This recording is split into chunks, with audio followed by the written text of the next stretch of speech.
welcome to episode 3 of What's the Point of Loyalty? The not so regular vlogcast mini series about loyalty, the customer kind.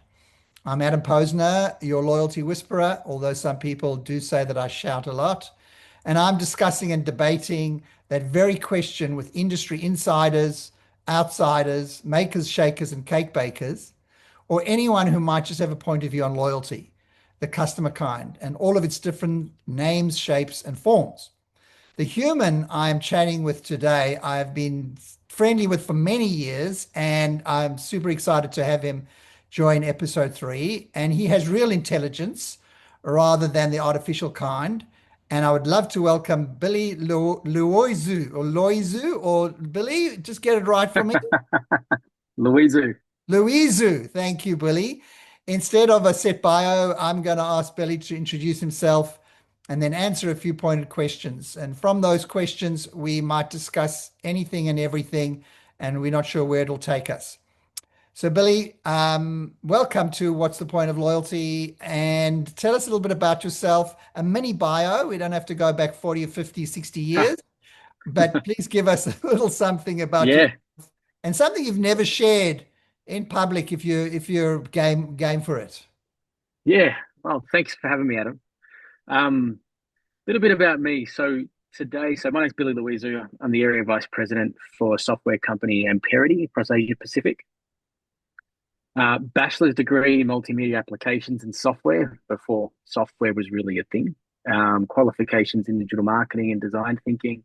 I spent most of my early career as a designer, developer, CX strategist, and have spent the last 8 years or so helping software companies expand into Asia Pacific.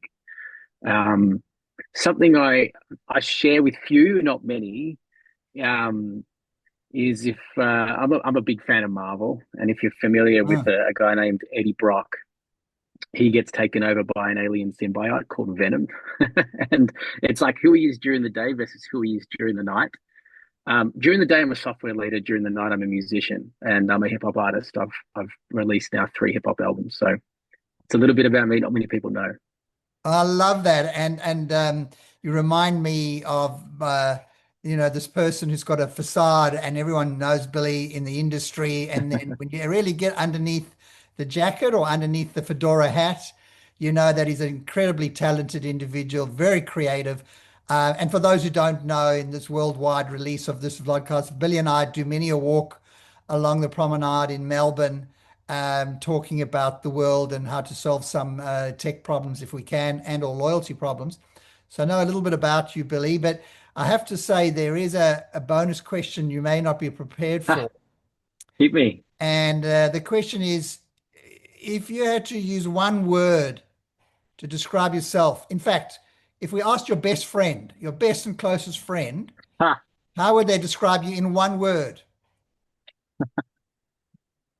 I'd like to think cool. Which one? Cool. Cool is your one word that they would say. Yeah. Okay. So let, Or they would say, or my best mate would probably say, uh, crazy. It's a C all right. word. Cool and crazy.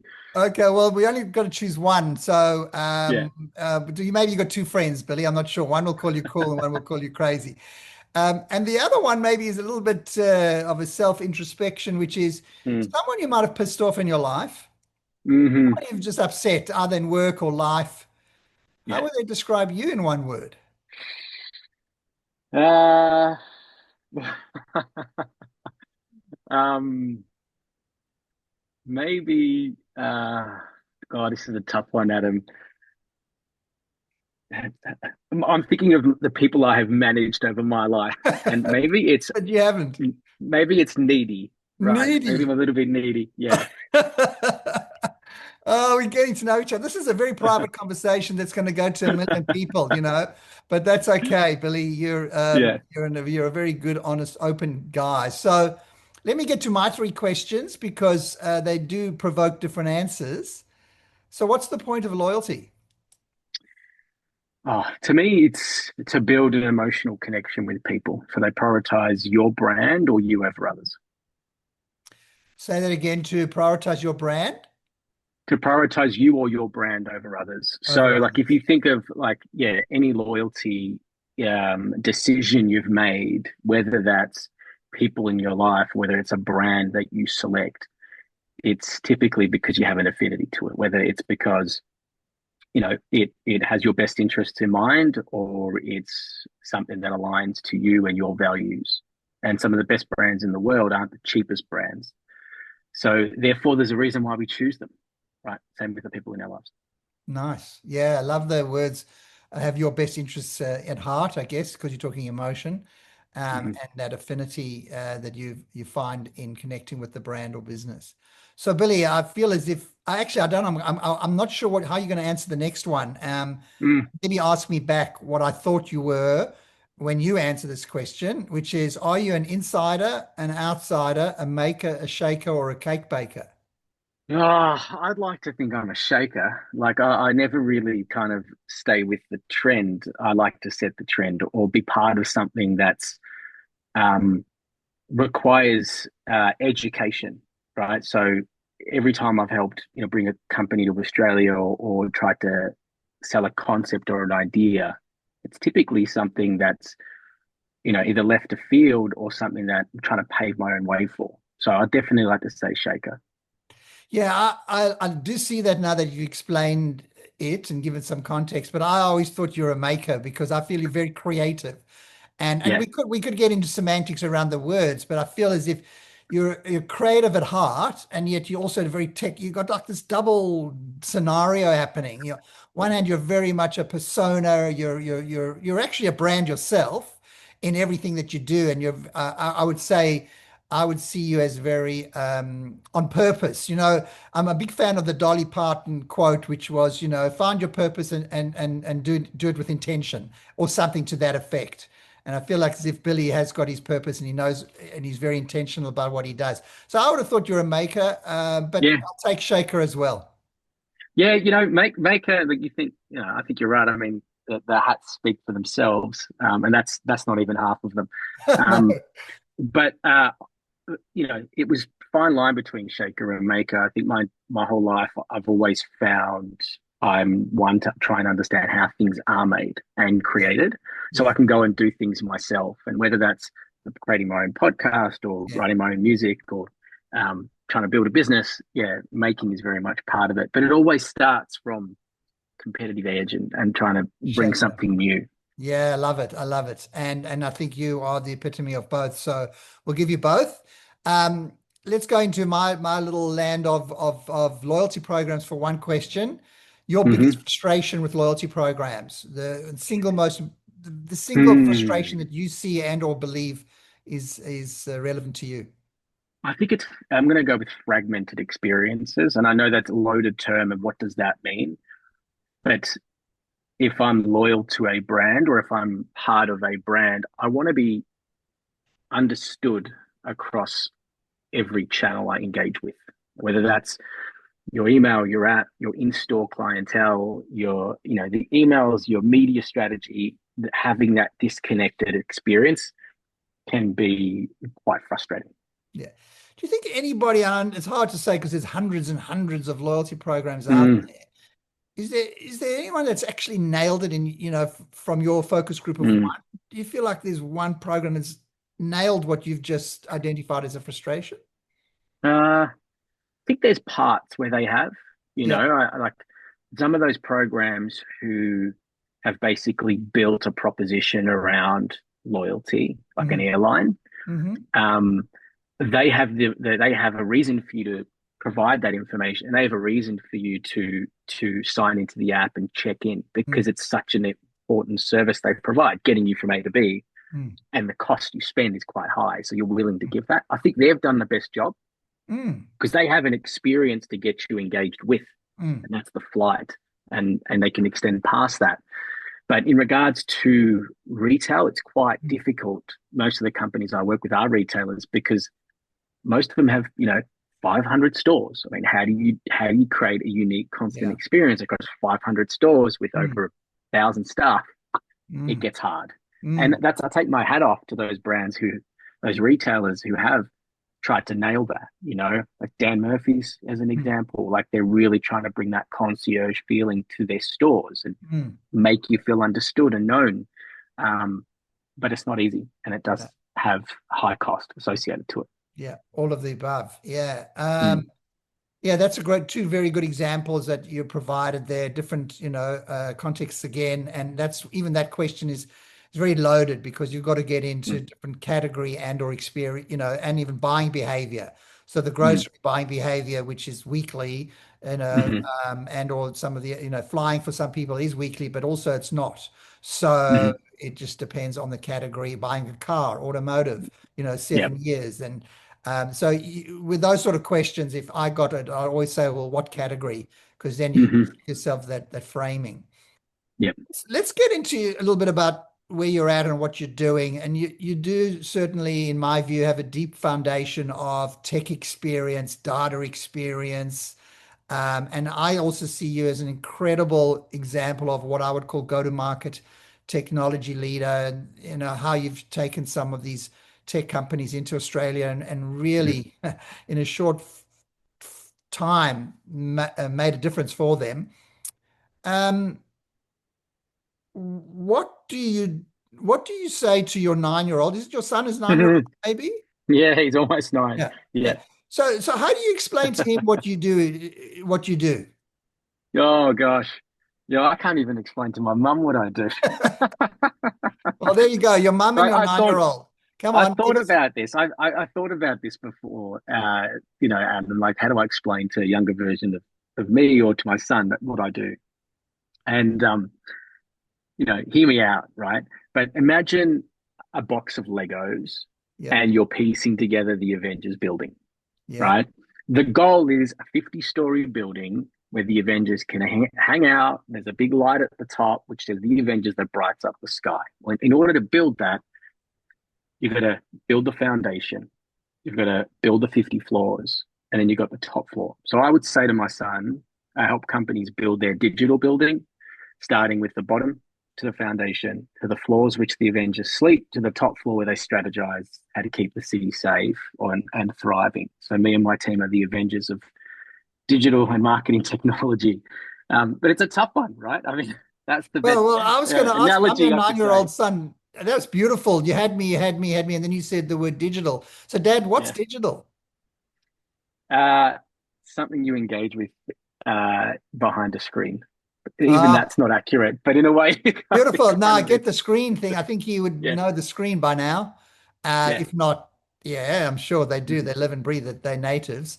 Hmm. You did a brilliant job because I don't know how to explain to a 9-year-old. I actually managed to explain to a 9-year-old what I do, and I put a post on it on LinkedIn and got a lot of feedback, which was very. And I don't can't remember it off heart, but essentially it was like, when you go to the gaming places, what do they call them? The little Time zones. yeah, you go to the time zones and you collect tickets.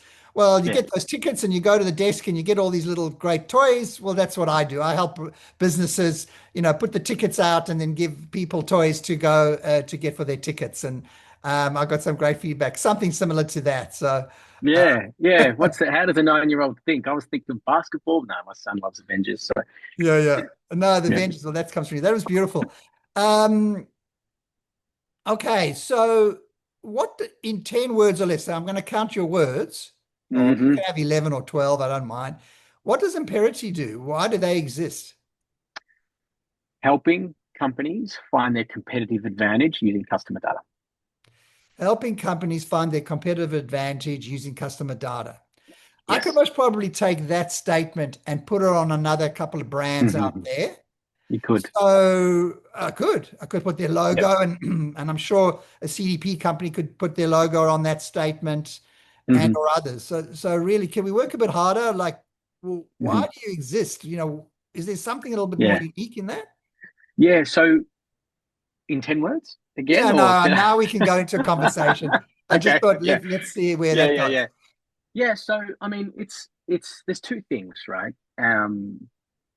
You could go back 20 years and the best brands had a few things in common, and that was they understood their unique proposition and they had immense amount of data and understanding that could bring that proposition to life, right? And I think companies grow, companies lose focus, and they lose focus in that. But the one thing that they do have, and many Australian businesses that we operate with have, is a vast amounts of data. Yeah. And the two things they struggle with is one, data quality, Mm-hmm. which underpinning that is getting that data in the one place and making sense of it and making sure it's trusted and consented and usable. And then the second thing is data literacy, which is now that you have that data, what in the world do you do with it and how do you harness insight from it? Because that there is the advantage. Because your high value customers may sit in a completely different segment to your competitions. So data quality and data literacy and Amperity pride themselves in being the best at unifying and managing identity at a one-to-one customer level and at a household level. So let's think about that and explore that a bit more. You're talking to me, but if I'm Woolworths, I'm not talking to me. You know, you should be talking to my household because there's three other people that live under this roof with me.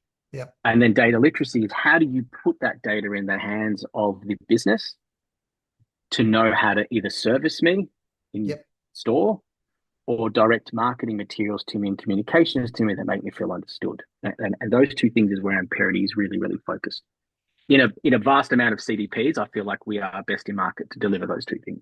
Yeah, and I think you said two words there that you could add to your 10 words statement at the beginning of this, and that will make it jump out rather than being a generic statement. And I know we could go back and re-listen to what you said, but I think you should could you add the words quality and literacy into that statement? Those two words suddenly make that statement that much more um, what's the word I'm thinking about? Sort of almost lean forward kind of words. Mm-hmm. So like, You're right. even though like if you, so I don't remember let's go back to your statement in the beginning. I know this is not a Yeah. consulting session, but I'd love to try and explore.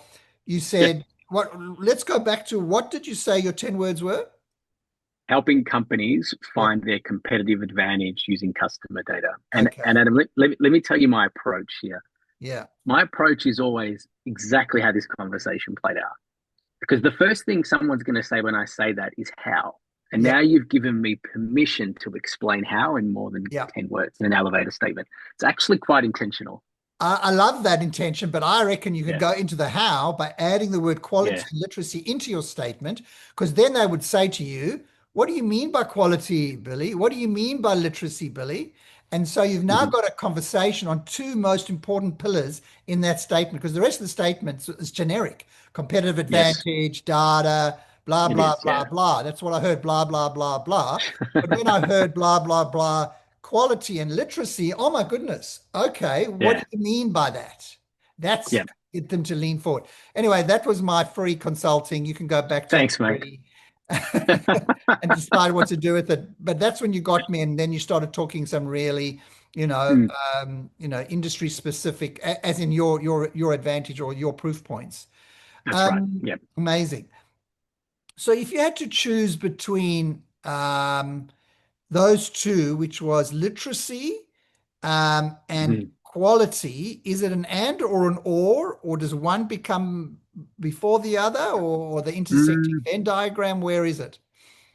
well, I think you can't have literacy on your own data without quality, right? So, if we were going to improve a business's data literacy through some sort of AI application, Yeah, then the insights it would be giving you will be wrong if it didn't start with quality. So I yeah, actually think like if you think of a Maslow's hierarchy, yeah. quality is at the bottom, literacy is at the top.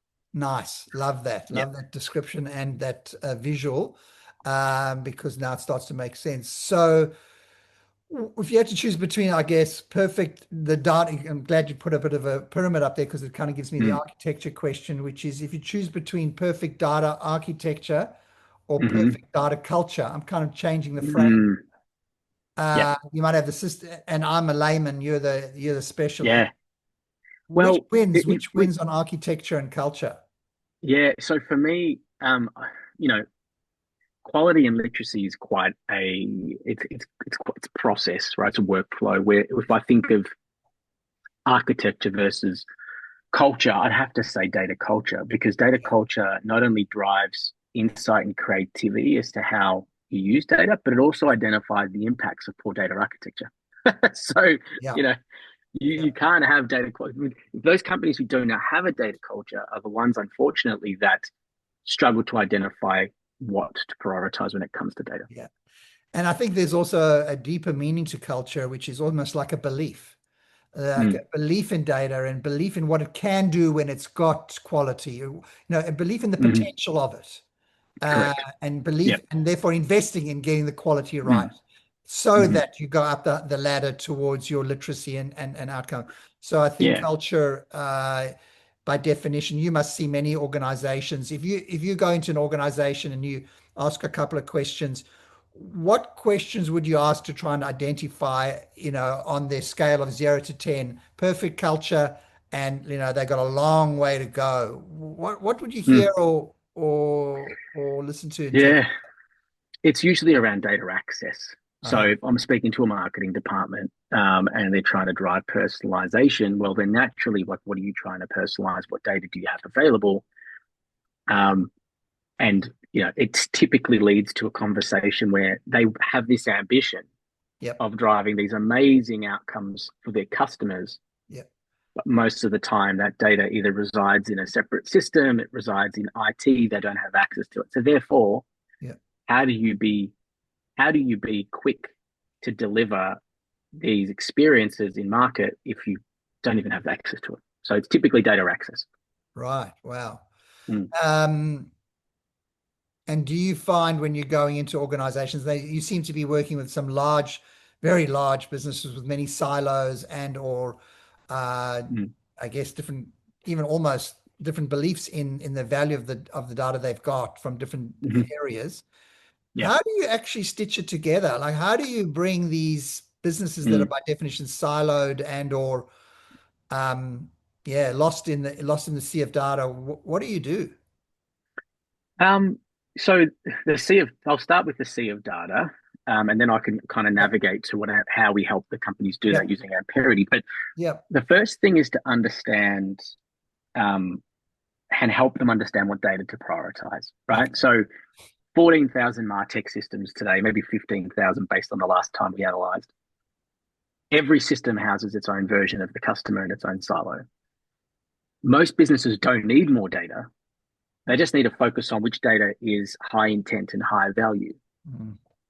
And if you think of the world and then you think of land and ocean, the land is 40%, the ocean is 60%, or maybe it's more 30, 70. Mm. Inside of a company's a business, the data is actually the same. 30% of their data, which is customer data, consented Mm. transactions of things they've bought. Mm. These are high value data sets. Mm. All these other data sets of what you've clicked on and where you've been and cookies that are coming from third party applications, that's the ocean. That's always moving, that's always changing. And there's a lot of scrutiny and governance around how you manage that data today. I would say the first thing we need to do is focus on what's consented and what we know. Mm. We need to help you bring that together so you can actually understand who the customers are behind the data. Mm. And then, like any marketing strategy, which ones are high value, which ones Mm. are not? What is the value chain in order to drive more high profit, high margin Mm. purchases so we don't die by discounting? So that's where I start typically the conversation. Yeah, that's an amazing start. And listening to that, it's I guess I work with smaller data sets than potentially you're looking at or working with, Mm, maybe 200,000, 100,000 customers. I've got a client in the online world, and it's interesting you say that it got really down to the basics, and it's really been brilliant at the basics. All I said to them was, mm, I call it the money matrix. I'm revealing one of my little IPs here on our call with you. mhm, But it's essentially low value, medium value, high value across activity, active, inactive, and lapsed. And we had 9 segments. And mhm, all of a sudden, the lights went green and went amazing when they could see how many contactable, unique. So that mhm. was the first thing. Can you give me contactable and unique, Correct. consented contactable, unique customers in the 9 segments? And that's a small example of any business that's actually got access to that quality, your word That's quality in it. the beginning, leading to literacy, because literacy for me means they understand what they can do with it. That's how I Correct. understand literacy. And so they now Correct. got 9 segments to start doing some test and learn comms to drive Hmm. some revenue into the bottom line. And yeah, I love the way you explain that all the way down to let's keep it simple because we can get lost in our own excitement We uh, can. and Yeah, complexity, would you say?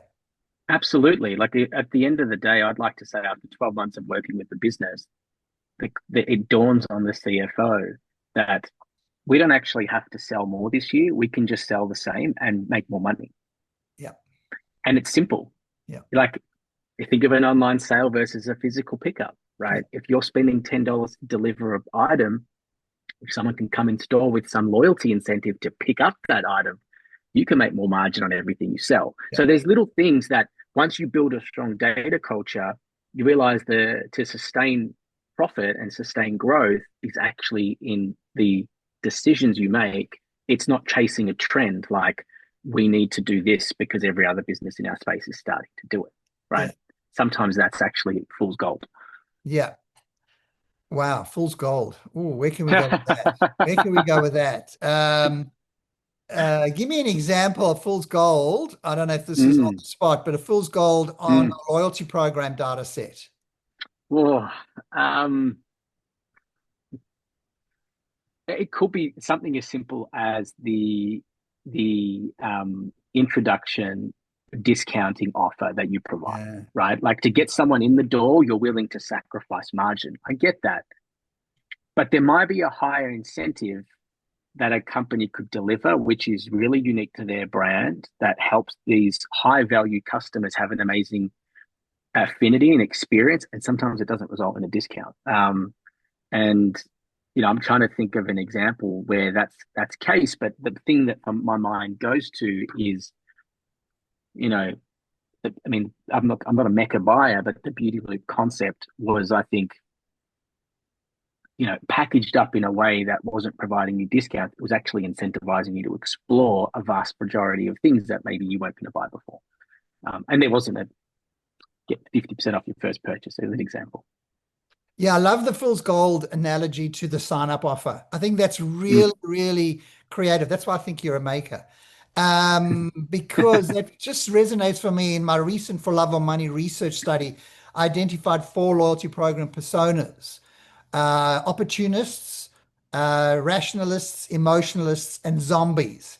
And by definition, I'm sure if I asked you what they were, you'd get it. But Mm. the opportunist is the one who comes in and gets that sign up offer.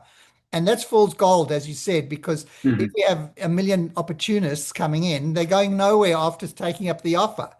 That's right. So I think we're kindred spirits in terms of what you just said there and how that related back into the world that I live in, which is loyalty programs. So that was a beautiful one, the Fool's Gold. I'm going to borrow that, and I will give you credit if I remember, um, That's all good. Please do. if you can, because I think it's just perfect. I want to just move a little off topic for a second because I really have admired over the years that I've known you how the opportunities that you've had as an individual to take a technology company, bring it into Australia, pretty much no brand, no credibility, no proof points, and how you've in a relatively short period of time for these companies just got the word out there. I mean, I think I know your secret sauce, but Mm. and there's pieces to your puzzle. Yeah. Just tell me a little bit about why do you believe you have been so successful, and that's my view, right, Mm. in your go-to market with tech companies here in Australia? You know, I think, I'd like to believe that I'm not a sales guy, um, because for me growing up, that was actually a really dirty term. I was like, I don't want to be in sales. Sales is ridiculous. And then once I boiled it down, I'm like, well, we actually are selling ourselves all the time, All whether day, people every want to day. do business with us, whether people find us credible. So the first thing I prided myself in was, there's an equation for trust. And the first thing is credibility. And I know it as, knowing your shit, right? I know my shit, right? Like I Yeah, actually go and pride myself in understanding the detail. this of these solutions and the actual market itself. And that's not something that you can just chuck on your LinkedIn as now I'm taking, running this business. You actually have to go and do the hard work. And it frustrates my wife a little bit because she's like, you're always reading, you're always listening to podcasts, you're always studying. But so when I do have a perspective on something, it comes from a vantage point of 1,000 hours. It's not like I've just taken something that the US has done and promoted it in region and hope that it sticks. So the first piece to my strategy is a branded PR strategy, which is harnessed around data and understanding the market and really talking to the pain points and the challenges that some of these leaders are going through and really empathizing with them to say, I think we can support you and help you. Once that's done is hiring some really, really strong people. I'm lucky enough that I've been in this market a long time and I have some great relationships, but hiring my own team of Avengers of people that I can trust that have really specialized skills in certain areas, whether that be commercials, whether that be solution architecture and technology, whether that be through relationships and value adoption. I've really tried to build a strong team. So when our clients do say, we want to work with you, they are overwhelmed by just how receptive and knowledgeable the team is. So we have to be Swiss Army knives as well. We're in a market which is very, very far away from headquarters. So you need people who can roll up their sleeves and don't just look at this as a day job, but look at this as they're trying to drive a mission. And we've successfully done that. So that's a big part of it, is not just being a mouthpiece, but actually being credible in the space. Wow. I just drew on a piece of paper here whilst you were talking about I love the Venn diagram, but the three parts, the three circles all intersecting, know your shit, Mm-hmm. understand the market and the customer's pain points, simple, and get the right people. I mean, it sounds obvious and it sounds Mm-hmm. like every strategy book would know, but the beginning one, I think really, I think you are a proof point of that. The 1,000 hours, the listening, you do have this, you talk with intent, you have the knowledge, you're not just throwing a byline here and there. So between the book covers, there's a lot of pages of Billy, and then Yeah. understanding the market. And I can see your PR strategy. You are a brand, so there's a number of pieces of a puzzle that if I analyzed you as a go-to-market specialist for tech companies, but there's secret sauce in there, and no one will get the Billy, Yeah. unless they get the Billy. You know what I mean? That's the Yeah. essence of people could try and copy you, and that's something that I've learned over time is that, Mm. yeah, people read my stuff, like my strategies, my 7 zones, my this, my that, and they say, oh, I can copy you and I can go. And I'd say, well, you're welcome, goodbye and good luck. But behind it is similar to you, the 1,000 hours of walking the Yeah. streets, listening, talking, reading, writing, doing this. Mm-hmm. So I think you have given away a little bit, but you haven't given away anything in a No, sense there's because layers. they can't tell you. There's, There's layers, yeah, absolutely, there's layers. Yeah. and there's hats. So There's, yeah, that's why I say wear different hats, or be Swiss Army knives. Some yeah, days I have to just change my persona and put on a different hat. yeah, and I But love that. I think you bring that to life beautifully.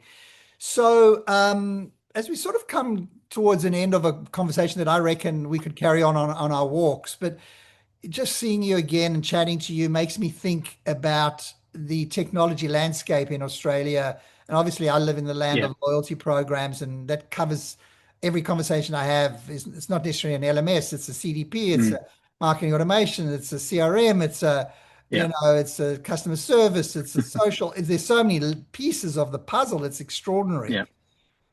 What do you think's happening around the industry technology wise in the marketing loyalty space from what you can Mm, see? Do you think we've hit a bit of yeah. a Goldilocks, this is just right kind of Mm, time, or are we in an ever changing big chair, small well, chair, just right? mm, um, I wrote an article. It would have been 6 years ago before I decided I was heavily in the loyalty space, but before I decided to go and bring Amperity into this market. Um, and that wasn't easy. Like I actually had to sell it to Amperity too, right? But what I realized was that there's a lot of systems out there that say they do the same things. Okay, so that tagline I gave you before, again, as intentful as it was, once you start going into the layers, you have to understand that we as a system are part of the ecosystem of that business. And there's many other platforms that need to go into delivering the right strategy. So understanding where we fit and communicating to the customer where we fit is actually the most important part of the story. Um, so right now, you went from a system that said they could do everything, right? Your CRM, your loyalty, your email marketing, et cetera, et cetera, et cetera. Those systems are just as disconnected as buying five systems, even though it's packaged up and under the one banner.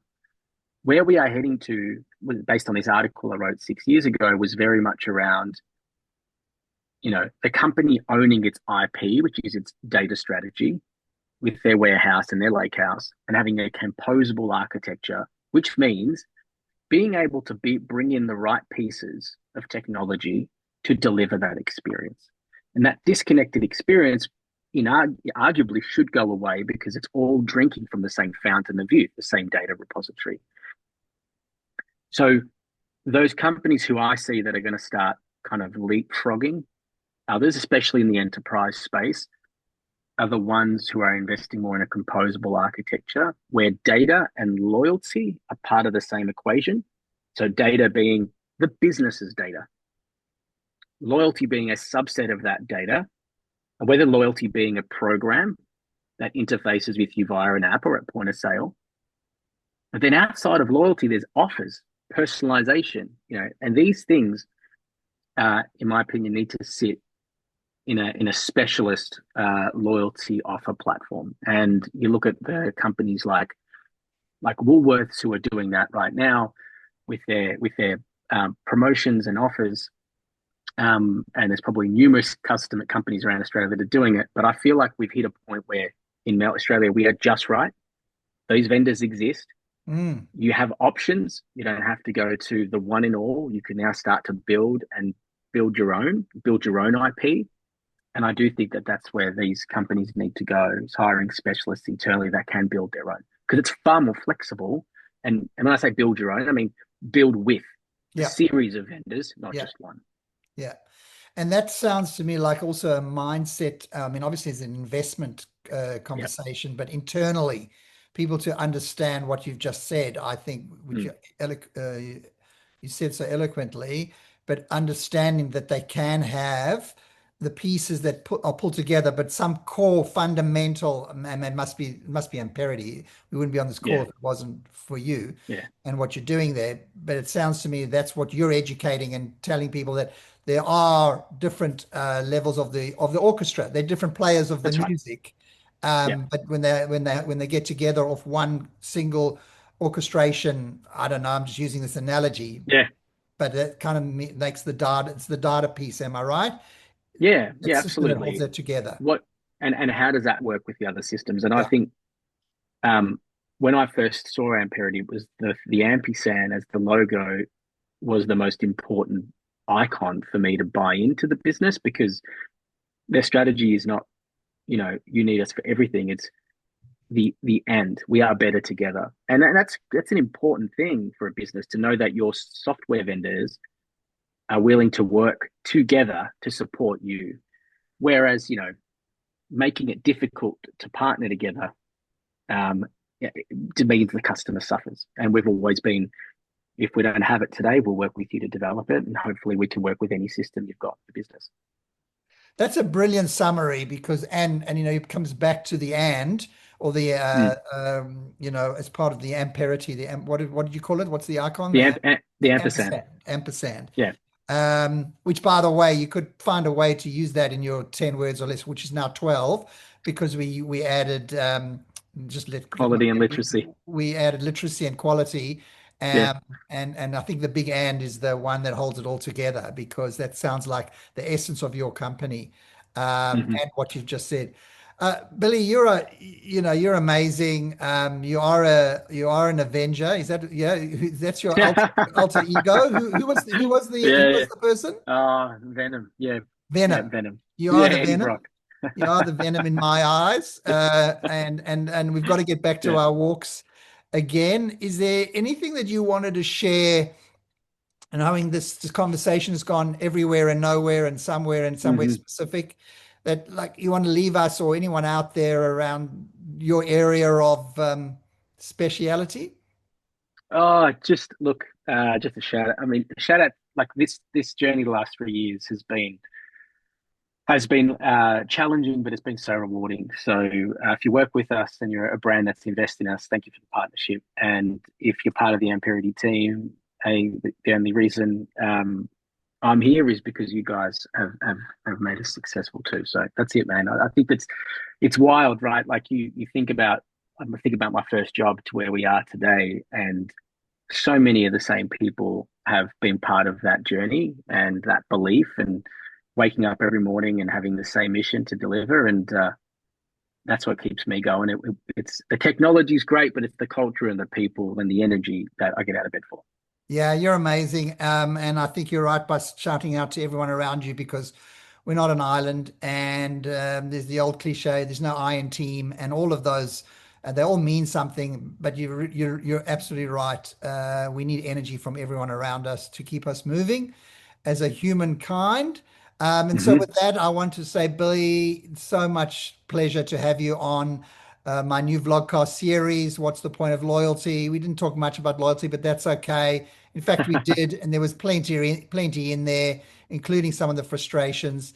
You're a joy, a delight. Thanks very much. And to all the people listening, watching, I'll see you around. Thank you very much, Billy. See you soon. Cheers, Adam. Take care, man.